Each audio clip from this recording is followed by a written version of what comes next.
Pada tahun 1921, Hindia Belanda mencatat salah satu momen penting dalam sejarah kolonial. Pergantian tampuk kekuasaan tertinggi di tanah jajahan.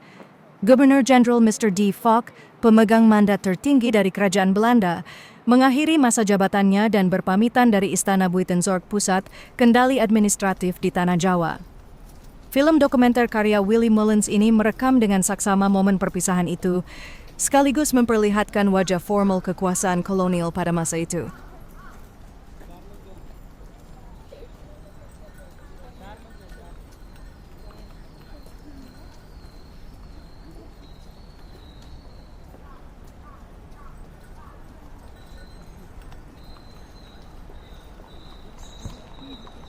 Rombongan resmi tiba di stasiun, gerbang utama menuju pusat pemerintahan Hindia Belanda di luar Batavia.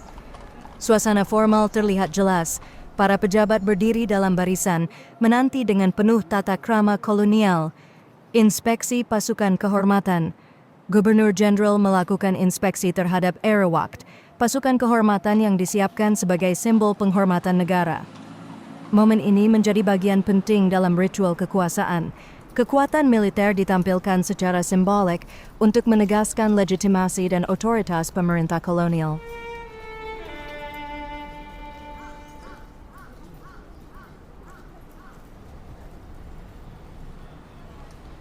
Gubernur Jenderal Mr. Dr. Fock dan istrinya, Mevrouw Fock, bersiap meninggalkan stasiun.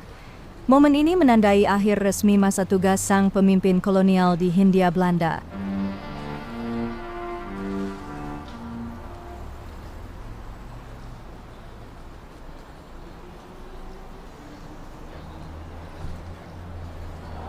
Sejumlah otoritas pemerintahan turut hadir memberikan penghormatan terakhir. Barisan pengiring ini mencerminkan hierarki dan tata protokol kekuasaan pada masa kolonial. Anak-anak pribumi, dalam pakaian seragam, menyanyikan lagu perpisahan. Simbol kelembutan ini disisipkan dalam ritus resmi, memperlihatkan bagaimana kekuasaan juga membentuk momen emosi yang dikoreografikan.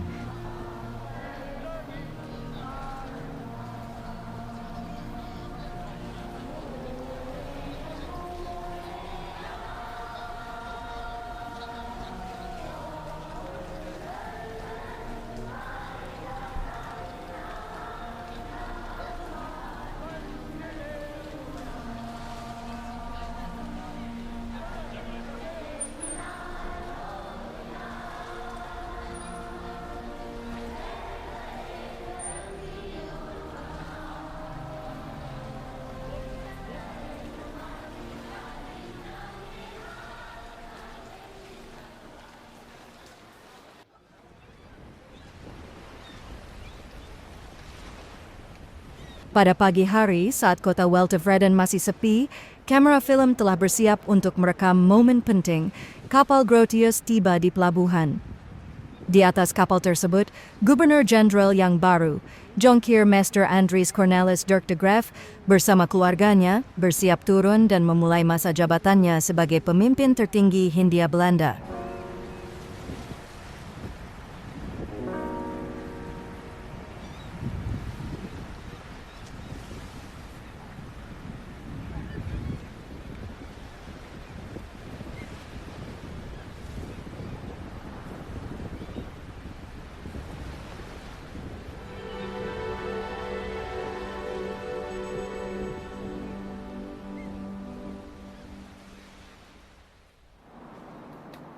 Saat kapal Grotius merapat di dermaga milik pemerintah Belanda, sosok Jonkheer Meester Andries Cornelis Dirk de Graaf tampak berdiri di dek atas bersama keluarganya.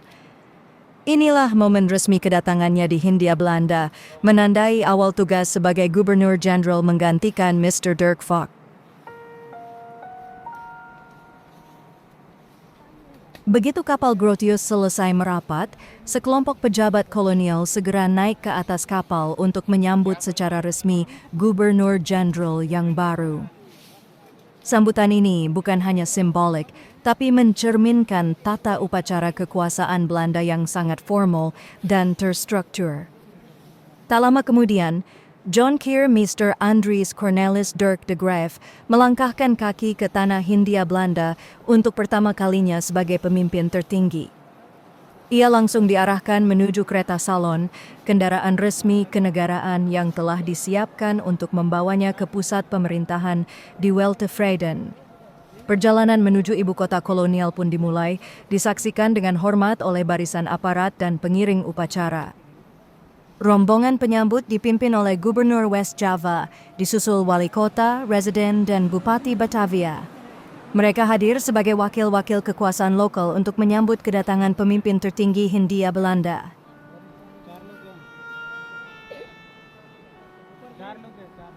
Setibanya di stasiun Weltevreden, Gubernur Jenderal John Keurmeister Andries Cornelis Dirk de Graaf disambut dengan tata upacara resmi.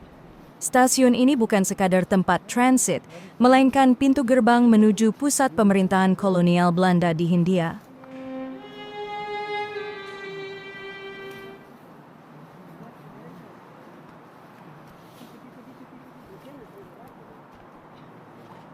Di antara kerumunan pejabat dan tamu undangan, suasana terasa khidmat namun penuh formalitas.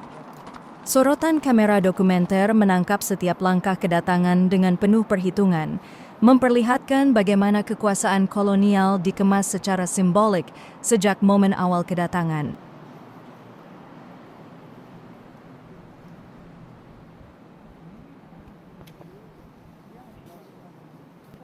Stasiun Weltevreden yang terletak di jantung Batavia menjadi saksi awal dimulainya masa jabatan seorang pemimpin baru di tengah kompleksitas politik, sosial, dan ekonomi tanah jajahan.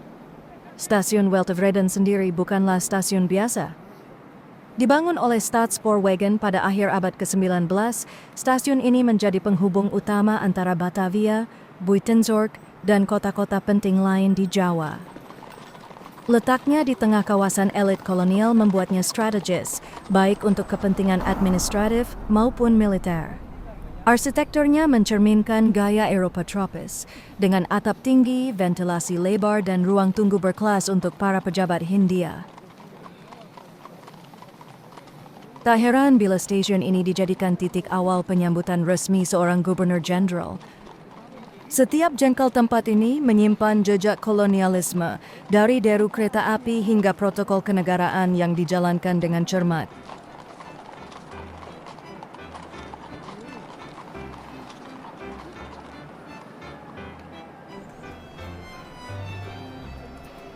Gubernur Jenderal Dirk Fock dalam perjalanan menuju gedung Volksraad, lembaga semi-parlementer yang dibentuk pemerintah kolonial Belanda sebagai wadah perwakilan terbatas bagi rakyat Hindia Belanda.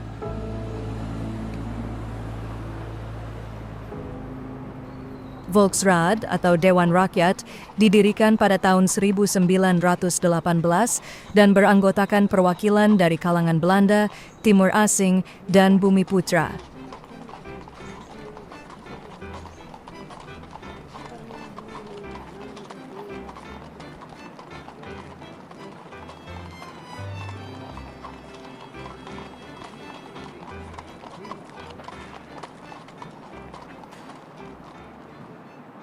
Namun kekuasaan Volksraad bersifat konsultatif, bukan legislatif.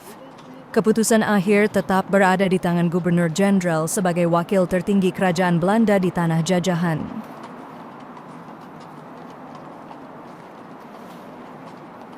Kehadiran Mr. Dirk Fock di sana bukan hanya agenda administratif, tetapi juga bagian dari pencitraan kolonial, seolah-olah Hindia Belanda sedang menuju tata kelola modern dan partisipatif. Padahal realitas politik tetap didominasi oleh kendali penuh pemerintah kolonial.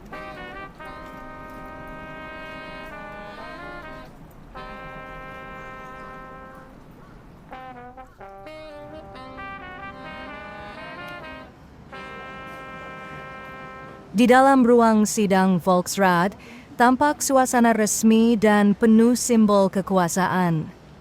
Di tengah ruang duduk Ketua Volksraad, Tuan J. Heinetzel de Wilde, seorang pejabat kolonial Belanda yang memimpin jalannya sidang dengan wewenang formal namun terbatas.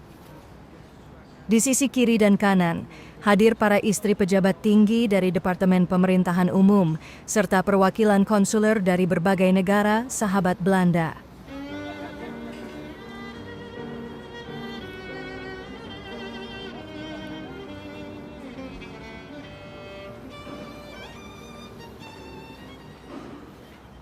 Lebih jauh ke belakang, deretan kursi diisi oleh berbagai kalangan penting, mulai dari pejabat lokal dan provinsial, anggota peradilan, hingga wakil-wakil elit terpelajar dari kelompok pribumi dan timur asing. Tapi di balik kemegahan ruang sidang ini, tersimpan kenyataan pahit.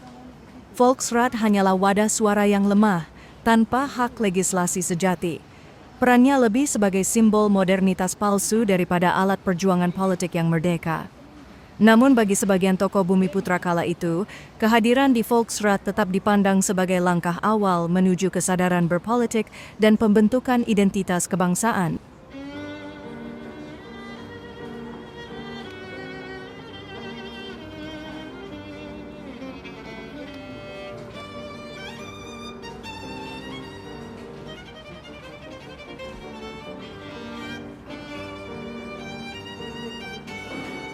Momen haru terjadi di ruang Volksraad.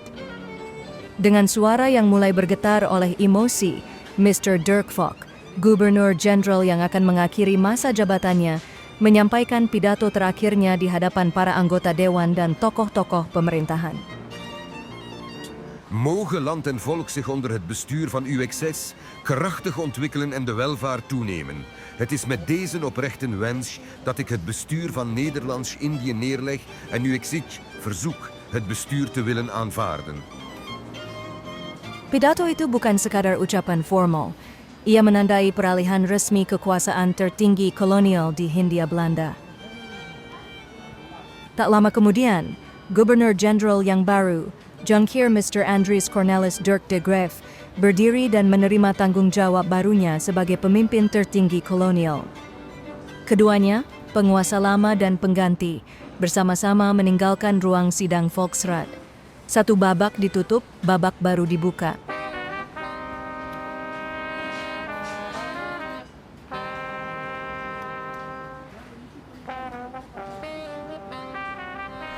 Namun bagi rakyat Bumiputra, keduanya tetap wajah dari satu rezim yang sama. Belanda masih berkuasa, dan kemerdekaan masih jauh di ujung jalan.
Tanjung Priok 1921. Hari itu menjadi saksi perpisahan resmi seorang gubernur jenderal yang telah menuntaskan masa baktinya di Hindia Belanda.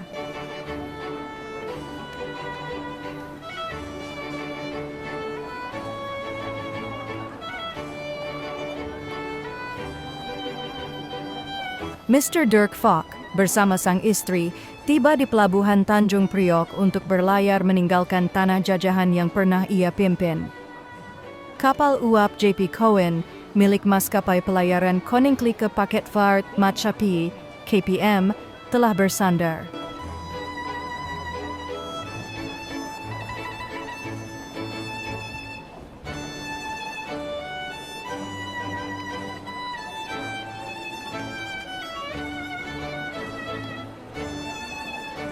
Suasana di dermaga sangat ramai, ratusan orang memadati pelabuhan. Para pejabat kolonial, rekan-rekan dekat, serta kerabat yang hadir memberi penghormatan terakhir. Gubernur Jenderal Fock dan Mevrouw Fock menaiki kapal dengan iring-iringan resmi dan kesan penuh wibawa. Upacara pelepasan ini mencerminkan betapa pentingnya jabatan Gubernur Jenderal dalam sistem pemerintahan Hindia Belanda, dianggap sebagai perpanjangan tangan langsung dari Kerajaan Belanda.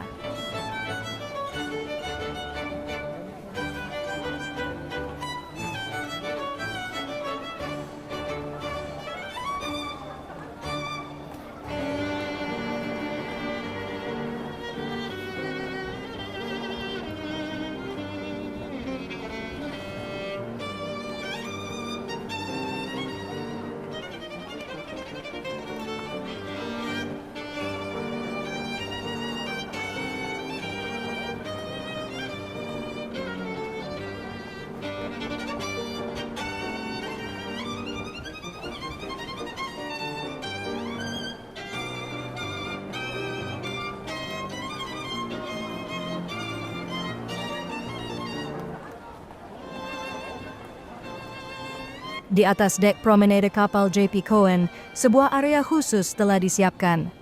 Ratusan tamu, dari pejabat tinggi, kerabat dekat, hingga tokoh masyarakat Eropa di Hindia Belanda, berkumpul untuk melepas kepergian Mr. Dirk Fock, Gubernur Jenderal yang mengakhiri masa tugasnya. Suasana di dek terasa khidmat namun hangat. Senyum perpisahan menyembunyikan gejolak batin yang tak selalu terlihat di layar film. Ada yang menggenggam tangan lebih lama dari biasa, ada pula yang hanya memberi anggukan singkat namun penuh makna. Dalam dunia kolonial, perpisahan bukan sekadar momen pribadi, ia syarat simbol politik, kekuasaan, dan arah pemerintahan ke depan. Apakah setiap jabatan tinggi selalu diiringi kehormatan, ataukah justru menyisakan tanda tanya tentang warisan yang ditinggalkan? Silakan tuliskan pandangan Bapak, Ibu, dan Abang di kolom komentar. Apakah menurut Anda seorang pemimpin kolonial seperti Dirk Fock layak dikenang dengan hormat atau justru dikenang sebagai bagian dari sistem yang menindas? Tali-tali kapal akhirnya dilepaskan. Dentuman peluit kapal terdengar, disusul alunan lagu kebangsaan Belanda Wilhelmus yang dimainkan sebagai penghormatan terakhir. Kapal pos J.P. Cohen perlahan meninggalkan dermaga Tanjung Priok. Di atasnya, Mr. Dirk Fock, mantan Gubernur Jenderal Hindia Belanda, beserta istrinya, berdiri tenang di dek, melambaikan tangan kepada para pejabat, kerabat, dan warga Eropa yang datang melepas kepergian mereka. Inilah akhir dari sebuah babak pemerintahan kolonial yang dilanjutkan oleh penggantinya, Tuan Andries Cornelis Dirk de Graaf. Tapi pertanyaannya, benarkah hanya pemimpinnya yang berganti? Ataukah sistem kolonial tetap berjalan seperti biasa, hanya dengan wajah baru di atas panggung? Perpisahan ini bukan sekadar seremoni, ia mencerminkan kelanjutan kekuasaan, bahwa meskipun satu tokoh pergi, roda pemerintahan kolonial tak pernah berhenti. Yang ditinggalkan bukan sekadar pelabuhan, tapi juga rakyat yang tetap berada dalam bayang-bayang penjajahan.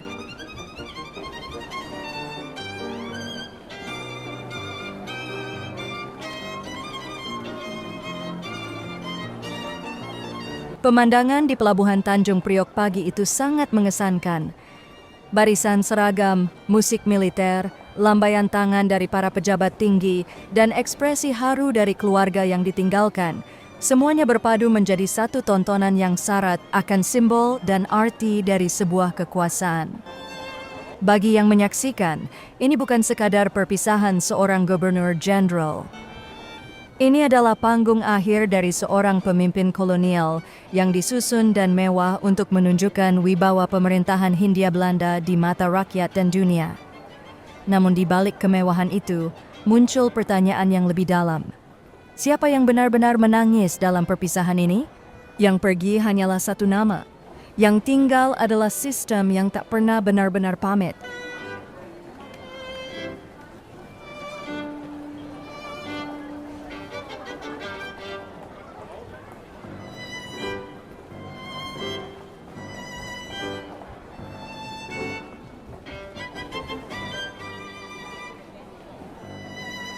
Selamat jalan, Mr. Dirk Fock. Dengan segala penghormatan dan tata upacara, kapal pun perlahan meninggalkan dermaga Tanjung Priok. Sorak perpisahan terdengar diiringi lagu kebangsaan Wilhelmus yang mengalun syahdu. Seorang gubernur jenderal telah menyelesaikan tugasnya dan pulang, namun jejak kekuasaan yang ditinggalkan akan terus dibaca, dikritisi dan direnungi oleh generasi yang merdeka. Apa arti sebuah kepergian bila struktur yang ditinggalkan tetap berdiri? Sementara kamera film merekam detik-detik terakhirnya, rakyat di daratan tetap melanjutkan hidup. Yang berubah hanyalah tokoh, bukan sistemnya. Dan di balik lambaian tangan serta nyanyian perpisahan itu, sejarah mencatat satu kata, selamat jalan. Failure Channel undur diri sejenak. Sampai jumpa di lembar sejarah berikutnya dan tetaplah bersama kami, hanya di Failure Channel. おバカさん